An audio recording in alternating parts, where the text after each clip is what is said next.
ఆ ఆడపక్షి మనసు నిండా మగపక్షి మీద ప్రేమ ఉంది కాబట్టి. అందుకే ఎన్ని కష్టాలు ఎదురైనా తన తోడు కోసం తిరిగొచ్చింది.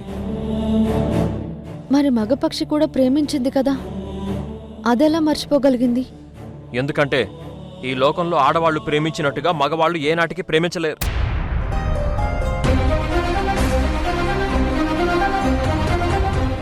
ప్రేమించలేరు. నేను కూడా ఆ ఆడపక్షి లాంటి దాన్ని అండి. ఈ క్షణంలో విధి రాసిన శాపం వల్ల నేను మీకెంత దూరంగా ఉన్నా సరే, ఏకాకిగా నరకం అనుభవిస్తున్నా సరే, ఎప్పటికైనా మళ్ళీ నేను మీకు దగ్గరవుతాను. అయినా ఇదంతా ఇప్పుడు నాకెందుకు చెప్తున్నావు అనేది నాకు అర్థం కావడం లేదు. అయినా దాహంతో చచ్చిపోతున్న వాడికి నది గొప్పతనం గురించి కథలు చెప్పకూడదు. వాడికి గుక్కెడు నీళ్లు పోసి ప్రాణం కాపాడాలి. నాకు కావాల్సింది నీ కథలు కాదు, నీ మనసులో ఉన్న సమాధానం. నేనడిగిన ప్రశ్నకి జవాబు చెప్తాను అనొచ్చి తీరా ఇక్కడికి వచ్చాక సమాధానం దాటేస్తూ ఇలాంటి ప్రశ్నలు వేస్తుంటే నీకు పొగరనుకోవాలా లేదా వింటున్న నాది అసమర్థత అనుకోవాలో నాకు తెలియడం లేదు. నిషాని ఇంటికి తీసుకుని వచ్చినప్పుడు కూడా ఎంతో సహనంగా భరించిన నువ్వు తన విషయంలో నేను ఏ తప్పు చేయలేదని తెలిసాక కూడా ఎందుకు నన్ను దూరం పెడుతున్నావు? నన్ను నిందించింది, నన్ను అవమానించింది చాలు, ఆపండి.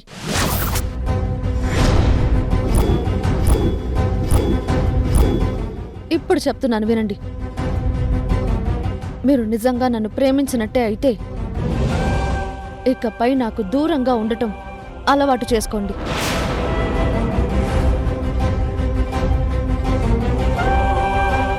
మీరు నిన్న నన్ను అడిగిన ప్రశ్నలకు ఇదే నా ఆఖరి సమాధానం.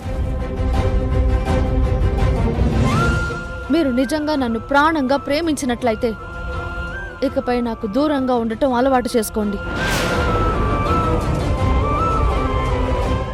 ఇదే నా నిర్ణయం.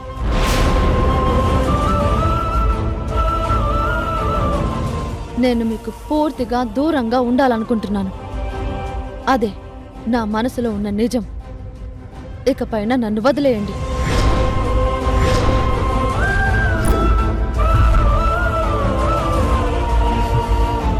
పంజరంలో ఉన్న పక్షికి స్వేచ్ఛ కావాలి అనుకున్నప్పుడు దాన్ని బంధించుంచడం ప్రేమ కాదు, స్వార్థం అవుతుంది. అందుకే నిన్ను బాధ పెడుతూ భర్తగా బతకడం నాకు కూడా ఇష్టం లేదు. ఇకపై నిన్ను ఏ విషయంలోనూ ఇబ్బంది పెట్టను.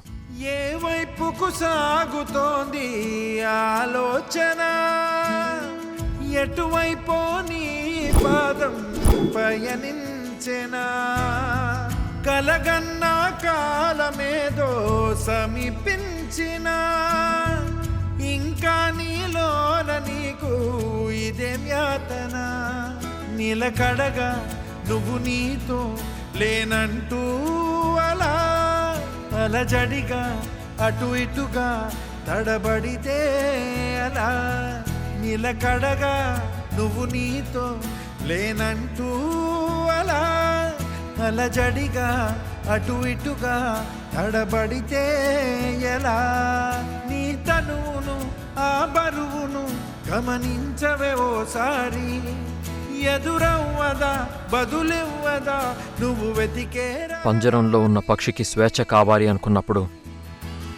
దాన్ని బంధించుంచడం ప్రేమ కాదు, స్వార్థం అవుతుంది. ఎక్కడుంది నీ వెలుగు, ఎక్కడికి నీ పరుగు. అందుకే నిన్ను బాధ పెడుతూ భర్తగా బతకడం నాకు కూడా ఇష్టం లేదు. ఇకపై నిన్ను ఏ విషయంలోనూ ఇబ్బంది పెట్టను. ఎక్కడికి నీ పరుగు, నీ మనసుని అడుగు.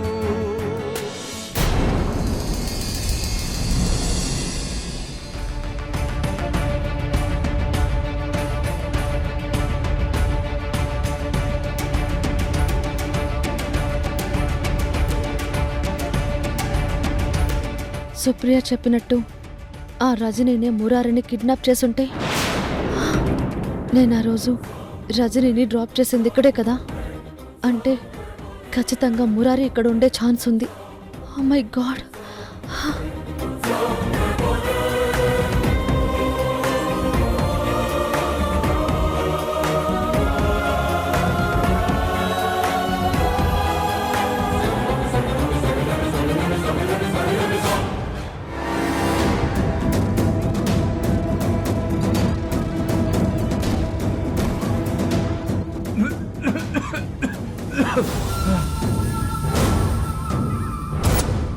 డాక్టర్తో మాట్లాడానన్నా.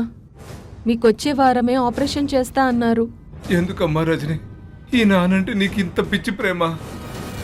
నా ప్రాణాన్ని కాపాడటం కోసం ఆ పసిబాబుని తెచ్చి ఇలా దాచిపెట్టడం మంచిది కాదమ్మా.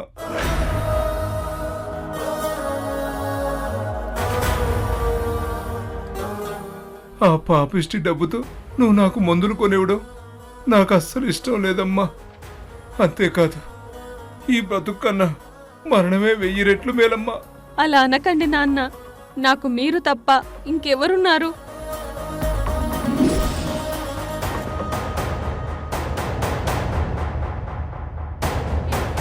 డబ్బు నా చేతికి రాగానే ఆ బాబుని వాళ్ళకి అప్పగిచ్చేస్తాను.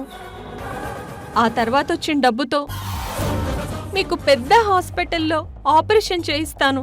ఆ తర్వాత ఊరొదిలి దూరంగా వెళ్ళిపోదాం.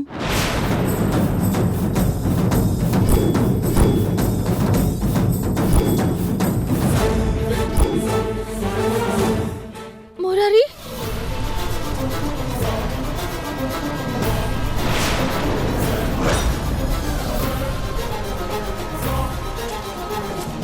మురారి,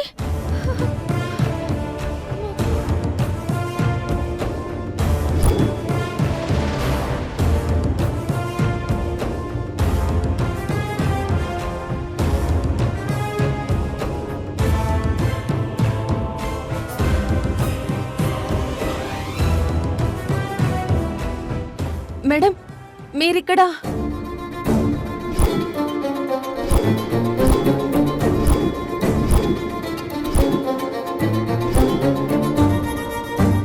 అభం శుభం తెలియని ఈ పసిబాబుని తన కన్న వాళ్ళ నుంచి తప్పించి ఇలా నీ దగ్గర పెట్టుకున్న నువ్వు అసలు మనిషివేనా? ఈ బిడ్డ తల్లిదండ్రుల గురించి ఒక్కసారైనా ఆలోచించావా? పవిత్రమైన ఈ వైద్య రంగంలో ఉన్న నువ్వు ఇంతటి ఘోరమైన దారుణానికి ఎలా ఒడిగట్టగలిగావు? అసలు నీలాంటి వాళ్ళని ఇలా వదిలేస్తే ఇంకెంతమంది తల్లులకు కడుపు కొత్త మిగులుస్తావో.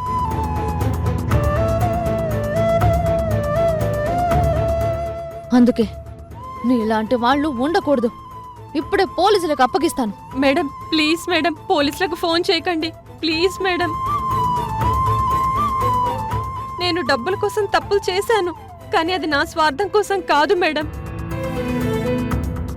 అదిగో అక్కడ మంచం మీద చావు బ్రతుకుల మధ్య ఉన్న నా కన్న తండ్రిని బ్రతికించుకోవడం కోసం చేశాను.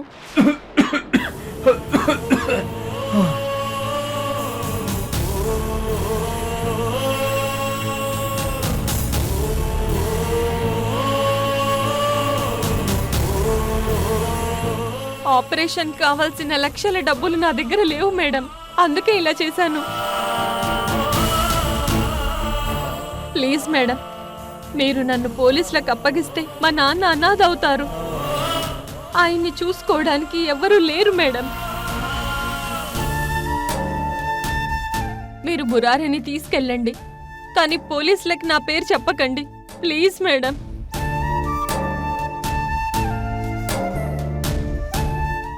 చూడు రజని, కష్టాల్లో ఉన్న ఒక ప్రాణాన్ని కాపాడడానికి ఇంకొక ప్రాణాన్ని ఇబ్బంది పెట్టడం సృష్టి ధర్మం కాదు. నువ్వు తప్పు చేశావు, దానికి గిల్టీ ఫీల్ అవుతున్నావు.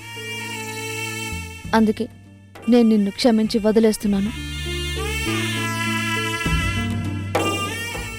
నువ్వు చెప్పినట్టుగానే మురారి నీ దగ్గర ఉన్నాడని కానీ తనని తీసుకొచ్చింది నువ్వే అని ఎవరికి చెప్పను. ఈ విషయాన్ని నా గుండెల్లో ఒక రహస్యంగా ఉంచుతానని నేను నీకు మాటిస్తున్నాను. ఎందుకంటే తండ్రిని కోల్పోయిన కూతురిగా ఆ బాధ ఎలా ఉంటుందో నాకు తెలుసు. అందుకే దగ్గరుండి మీ నాన్నని జాగ్రత్తగా చూసుకో.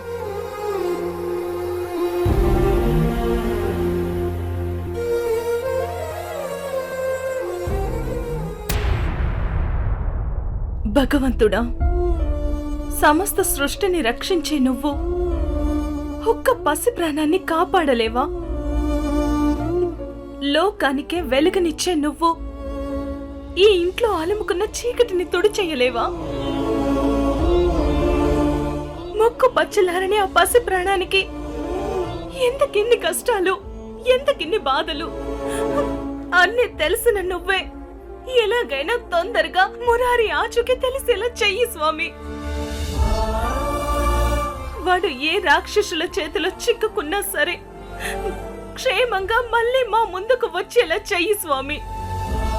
వాడు క్షేమంగా రావడం తప్ప ఈ ప్రపంచంలో మరి ఏది నాకొద్దు.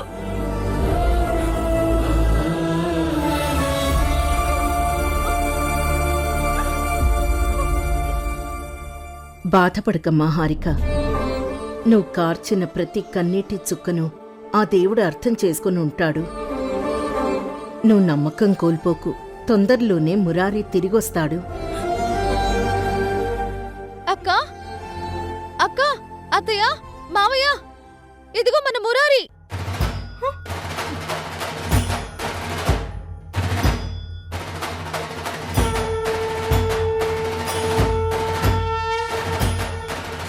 అక్క, అత్తయ్య, మురారి వచ్చాడు.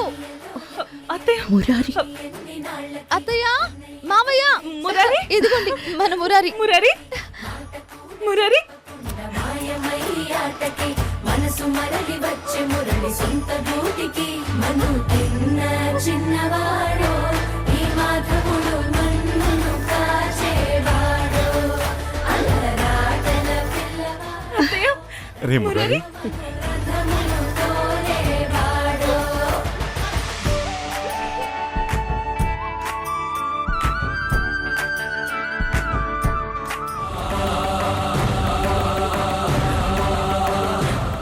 వచ్చేసావా నాన్న?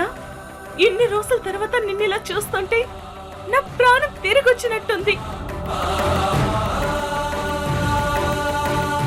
ఆ రోజేదో పొరపాటున ఆదమర్చి నిన్ను దూరం చేసుకున్నాను.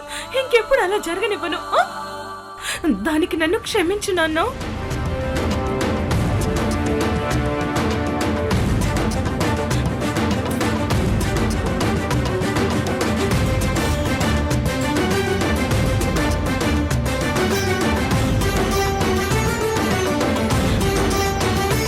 ఇన్ని రోజులు ఎంత వెతికినా తరుణ్కి మురారి గురించి చిన్న క్లూ కూడా దొరకలేదు. లాంటిదే ఉషకి బాబు ఎలా దొరికాడు?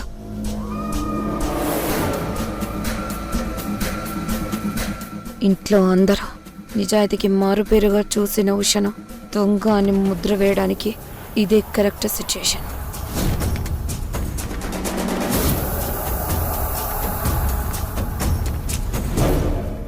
ఉషా, పోలీసులు సైతం వెతికి పట్టుకోలేని మురారి ఆచూకీ నీకెలా తెలిసింది?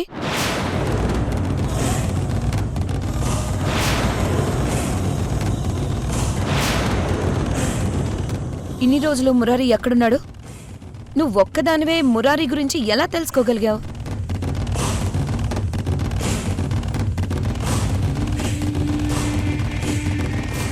అసలు మురారిని ఎక్కడి నుంచి తీసుకొచ్చా?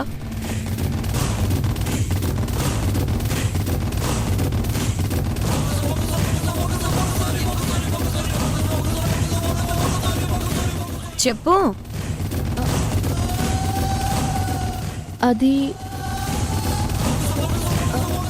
ఈ కాపు మేఘన. అయినా మురారి ఆచూకీ ఎలా తెలిస్తే ఏంటి? ఇప్పుడు వాడొచ్చేశాడు కదా, అది చాలు.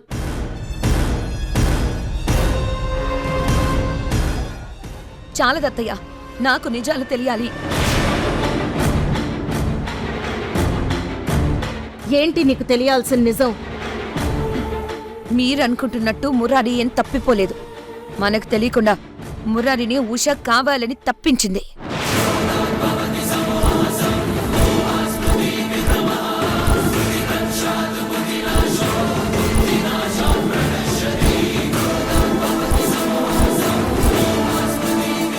పాము కాటు తనే వేయించి మళ్ళీ మంత్రగాళ్లాగా తనే వచ్చి రక్షించినట్టు మురారిని ఇన్ని రోజులు ఎక్కడో దాచిపెట్టి ఇంట్లో అందరూ ఏడుస్తుంటే అందరి ఏడుపులు చూసి ఆనందించి ఇప్పుడు మన అందరి ముందు దేవత అనిపించుకోవడానికి దాచిపెట్టిన మురారిని ఇంటికి తీసుకొచ్చింది.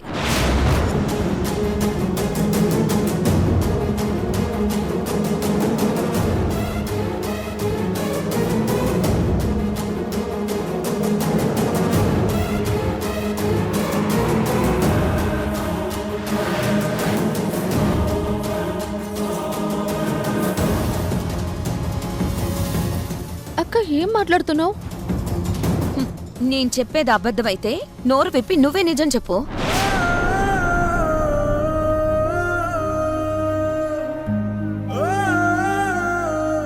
మురారి ఇన్ని రోజులు ఎక్కడున్నాడో, వాడి గురించి నీకు ఎలా తెలిసిందో మా అందరికీ చెప్పు. ప్లీజ్ మేడం, మీరు నన్ను పోలీసులకు అప్పగిస్తే మా నాన్న అనాథ అవుతారు.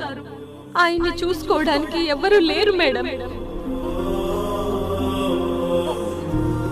నువ్వు చెప్పినట్టుగానే మురారి నీ దగ్గర ఉన్నాడని కానీ తనని తీసుకొచ్చింది నువ్వే అని ఎవరికి చెప్పను.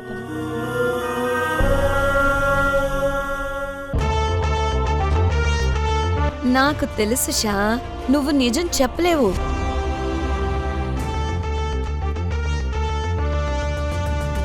ఎందుకంటే నువ్వు ఒక్క మాట మాట్లాడినా నీ గురించి, నువ్వు చేసిన మోసం గురించి ఇక్కడ అందరికీ తెలిసిపోతుంది కాబట్టి.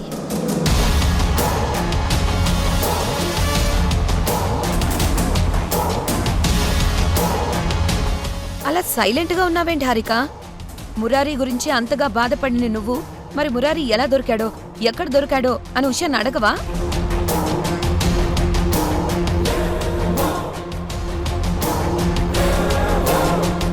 మేఘనకు అడుగుతున్నట్టు బాబు ఎక్కడున్నాడో చెప్పడానికి ఇంతలా ఎందుకు ఆలోచిస్తున్నావు?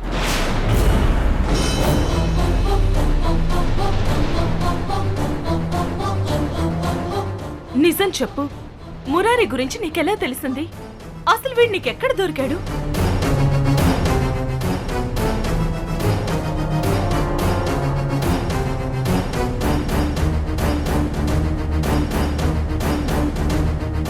ఇప్పుడు అదంతా ఎందుకక్క? మురారి ఇంటికి వచ్చేసాడు కదా, అది చాలు. మిగిలిన దాని గురించి వదిలే. అయితే మేఘనకు చెప్పినట్టు ఇన్ని రోజులు నువ్వే మురారిని దాచిపెట్టి ఏమీ తెలియనట్టు నాటకం ఆడావన్నది నిజమే అని నమ్మాలా?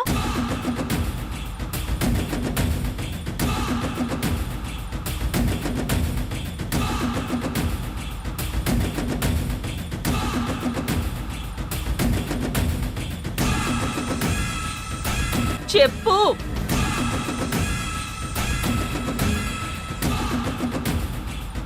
హారిక, అసలు ఏం జరిగిందో తెలియకుండా ఉషపైన ఆవేశపడటం కరెక్ట్ కాదు.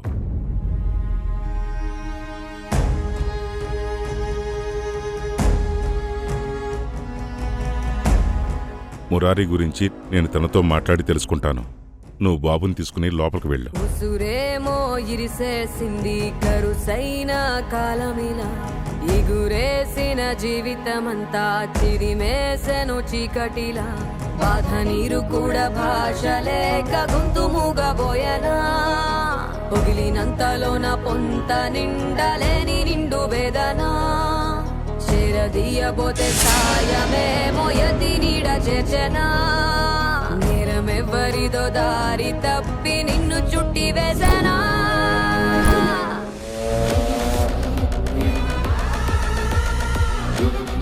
మొత్తానికి హారిక ఉషాల మధ్య నిప్పు అంటించాను. ఇక దీన్ని మంటగా మార్చడమే మిగిలింది. మురారి ఎలా దొరికాడా అని నిజం చెప్పడానికి ఉష ఎందుకంత ఆలోచిస్తుందండి? తన మౌనం వెనుకున్న కారణం ఏమై ఉంటుంది?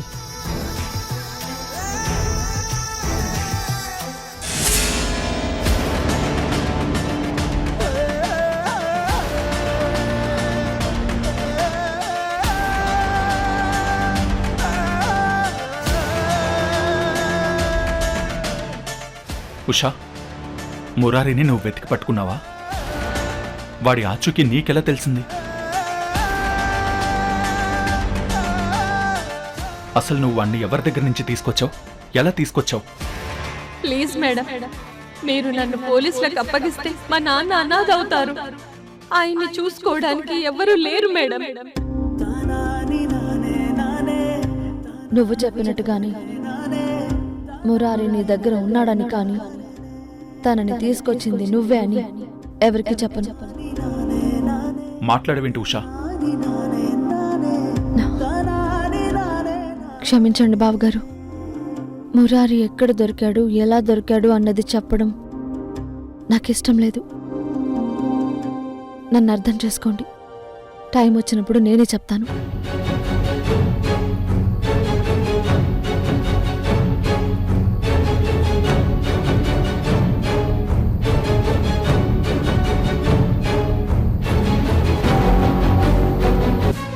అసలెందుకు నువ్వు ఇంత ఆవేశపడుతున్నావు? మురారి ఆచూకి ఈ ఉషకి ఎలా తెలిసింది? ఆ నిజం ఇప్పుడు నాకు తెలియాలి. నీ మాటలు వింటుంటే నిజంగా నువ్వే మురారిని దాచేసి మళ్ళీ మంచి పేరు తెచ్చుకోవడం కోసం ఇదంతా చేసావనే అనుమానం బలపడుతుంది. ఈ ఉషకి మురారి ఎలా దొరికాడు అన్నది 24 గంటల్లో తెలుసుకో. లేకపోతే నేను మా పుట్టింటికి వెళ్ళిపోతాను.